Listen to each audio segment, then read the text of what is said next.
Empat pelaku sindikat perdagangan bayi ditangkap polisi saat bertransaksi di Rumah Sakit Bari Palembang Rabu 22 Oktober 2025. Salah satu pelaku diketahui merupakan ayah kandung bayi tersebut.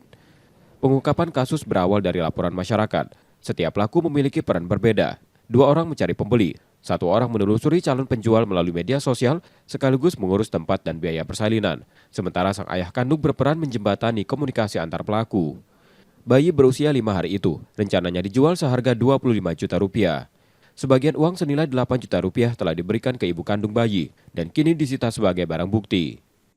Dari hasil komunikasi lewat media sosial ini, saudara RDY menawarkan akan membiayai persalinan dan kelahiran bayi tersebut di kota Palembang.